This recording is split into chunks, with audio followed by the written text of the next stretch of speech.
quelle classe! Tournez! Je fais un tour de plus, ma chère Bernadette. J'adore ces petits pois. Rouge et jaune à petits pois. Je tourne en rond. Ah là là là là là là. Ma chère Bernadette, quel bonheur de vous retrouver. Ah ben, quel bonheur partagé autour de ces ronds-points permanents littéraires. On adore. Oh, tant que nous ne tournons pas en rond. Mais sous ces petits pois, quelle Bernadette êtes-vous? Sous mes petits pois, ma chère Bernadette, figurez-vous qu'aujourd'hui je suis Bernadette Groupie. Ah oui, là, je vois que vous êtes lâchés. Hein. Je 3 suis bouquins pour suis une annonce, ça va être fort. Alors, si vous nous avez choisi des extraits pour chacun, ça va être formidable. N'est-ce pas formidablement long. Allez, tournez musique. En fait, je suis groupie de la poésie. Groupie de la poésie et des fossettes. Vous avez bien cerné. Tout à fait. Alors, je vais présenter, je ne l'ai pas encore fait, notre chère amie Cécile Coulon, qui est une poétesse qui a sauvé mon confinement en partie, on peut le dire. J'avais beaucoup de mal à lire des romans pendant le confinement, comme beaucoup de personnes. Du coup, je vous raconte ma vie. J'espère que vous aimez. C'est croustillant, c'est croustillant. Et la poésie m'a permis de me recentrer, de continuer à lire, de maintenir mon attention. Parfois, je lisais même de la poésie en faisant du hula hoop, pour ceux qui me connaissent bien. Nous restons dans le cercle, n'est-ce pas? Le cercle littéraire, le cercle de la vie. Le pivotage, voilà. pivotons. Nous sommes boules, nous sommes ballons, nous sommes belles. Nous sommes hula hoop. Rayonner, nous sommes rayon, cercle, pneu, vélo. Allez-y, pédalez. Je pédale. Et non dans la smoule. Et donc, Cécile Coulon est une poétesse française qui écrit des poèmes du quotidien, beaucoup liés à la nature. Elle vient donc de la région de Clermont-Ferrand, donc de l'Auvergne, c'est ça, si ma géographie est bonne. Elle aime beaucoup les volcans d'Auvergne, elle parle beaucoup d'amour, de nature. C'est des poèmes très simples du quotidien et qui réchauffent le cœur, qui font un peu l'effet d'un câlin, je trouve. Ou d'un feu de bois. Ou d'un feu de bois, tout à fait. Quoi qu'il faisait chaud pendant le confinement, donc j'avais plus envie de câlin que de feu de bois. Je vous le conseille. Mais voilà, ça dit en passant. Et bon, pour la poésie, je pense que je ne vais pas sororer sur la poésie, soliloquer plutôt. Oh là là, qu'est-ce qu'on s'embrouille aujourd'hui. Allez-y, Excusez-moi. Voilà. Ça va être compliqué pour moi de vous expliquer la poésie autrement qu'en vous la lisant. C'est pourquoi j'ai choisi un extrait de chacun des recueils de Cécile Coulon. Nous en avons 3. Oui, les titres. Les Ronces, Noir Volcan, En l'absence du capitaine.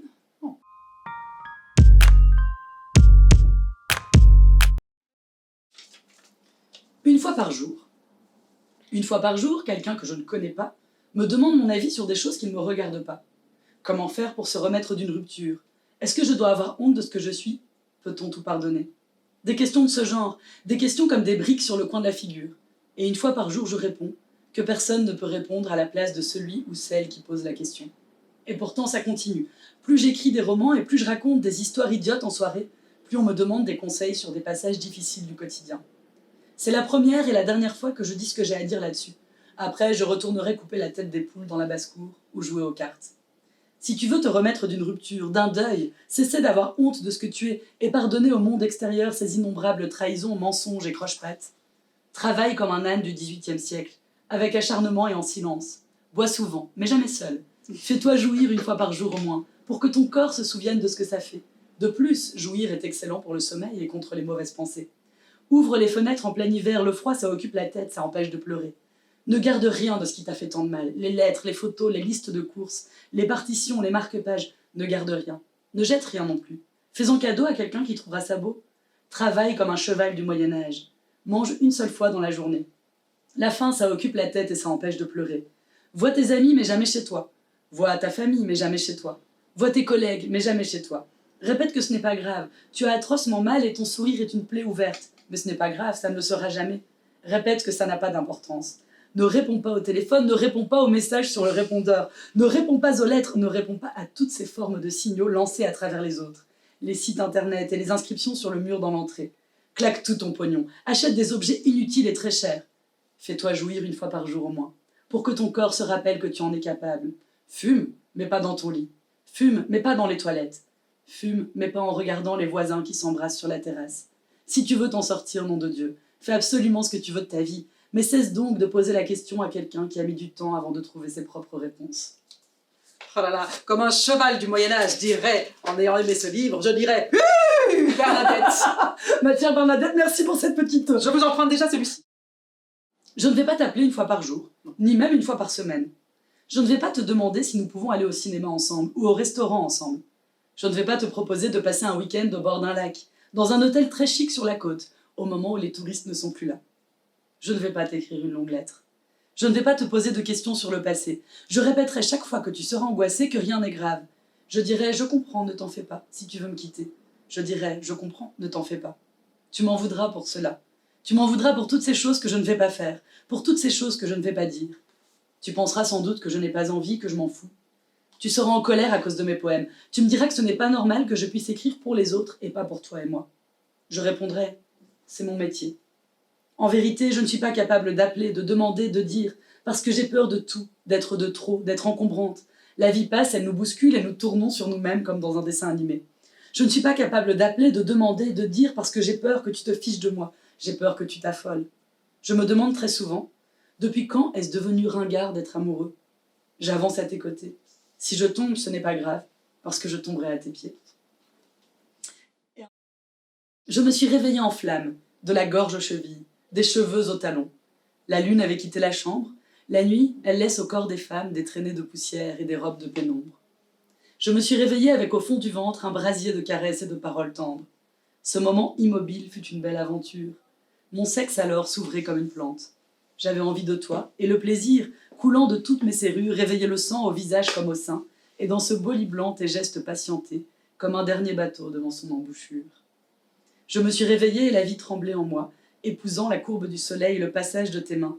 Tu as toujours cette malice au fond de l'œil et de la fièvre au bout des doigts.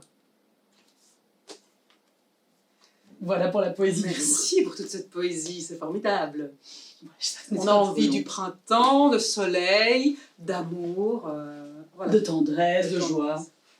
Merci Cécile. Et vous, quelle Bernadette êtes-vous donc? Alors moi aujourd'hui, si j'ai revêtu cette belle chemise à pois, colorée, soyeuse, agréable au regard, c'est parce que je suis Bernadette pointilleuse, non, Bernadette poipois. Bernadette artiste. Ah, Bernadette Ne artiste. voyez-vous pas, c'est cet art qui émane de moi. Je le vois, mais chère Bernadette, mais c'est tellement inhérent à votre personnalité que... Eh bien, figurez-vous que tout cela est arrivé après la lecture de ceci. Oh, merveilleux. Oui. Dites-en Aujourd'hui, je plus. suis Bernadette artiste, grâce à cette bande dessinée, qui est un roman graphique qui s'appelle Tanger sous la pluie. Il a été écrit par Fabien Grelot et dessiné par Abdel de Bruxelles, que ici à la bibliothèque nous avons mis en jeunesse, mais en fait je suis adulte et j'ai fort apprécié, ça aurait pu être en adulte pour moi aussi. Voilà. Ça s'appelle Tanger sous la pluie et c'est le récit d'une histoire vraie, bon, romancée bien entendu, mais il se fait que dans sa carrière, Henri Matisse s'est rendu au Maroc à plusieurs reprises entre 1912 et 1913, si je ne me trompe pas exactement, pour un petit séjour, pour avoir d'autres paysages et pour pouvoir exercer son art ailleurs. Il se fait que ce séjour ne va pas se passer totalement comme il le pensait, parce que lorsqu'il arrive avec sa femme à Tanger, pas de chance. Il pleut. Il pleut. C'est un petit peu le pendant de Bruxelles sous le soleil, finalement. C'est ça. Alors Abdel de Bruxelles a bien saisi la chose. Il peint très bien la pluie, on le voit à travers cette petite fenêtre. Mais donc, il se retrouve coincé à l'hôtel avec sa femme. Il ne peut pas peindre les paysages qu'il aurait cru pouvoir peindre. Que va-t-il faire? Que va-t-il faire? Je me le demande, Bernadette, je me le demande. Et ce qui est très chouette, après avoir lu du coup ce roman graphique, c'est d'aller voir les peintures de Matisse. Et effectivement, on y retrouve les personnages qu'on voit dans cette merveilleux sur ces tableaux. Auriez-vous un petit extrait pour nous donner envie? Tout à fait, de leur arrivée justement. Ah.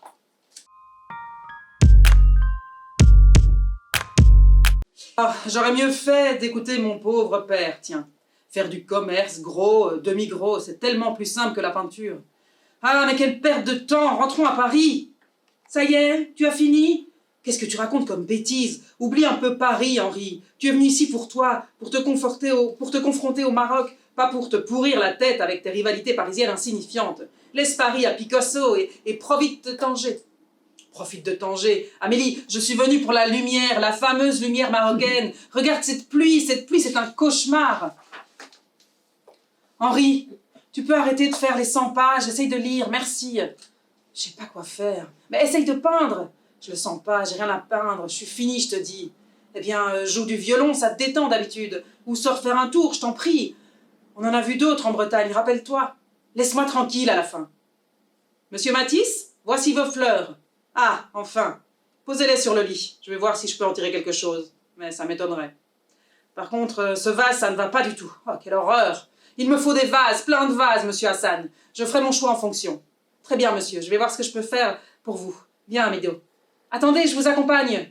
Amélie, où vas-tu? Je sors, ça devient irrespirable, cette chambre. Je te laisse tranquille. Cette pluie va nous rendre fous. Voilà, et en fait, au fur et à mesure, il va peindre des fleurs, il va peindre des vases, et il va demander à avoir des modèles. Et il va rencontrer une de ces modèles qui se retrouve sur ces tableaux, effectivement peints à Tanger, au Maroc. Et donc, moi, j'adore les histoires qui sont vraies, au final, et où on plonge vraiment dans un moment de vie qui a existé. Voilà. Et donc, nous avons toujours une trace avec les tableaux de notre, Tout à fait. de notre Matisse, qui avait l'air fort grognon, si je puis me permettre. Oui, alors au début, bon, c'était pas ce à quoi il s'attendait, donc effectivement, il est fort grognon, comme je peux l'être parfois, mais après, on a un petit déclic, et puis Et tout se passe hop, au mieux. on reprend la joie. Voilà. Échangeons-nous nos livres. ma chère Votre soleil Bernadette. contre ma pluie. Allez, ma chère Bernadette, à la revoyure. À la revoyure. Au revoir. Au revoir.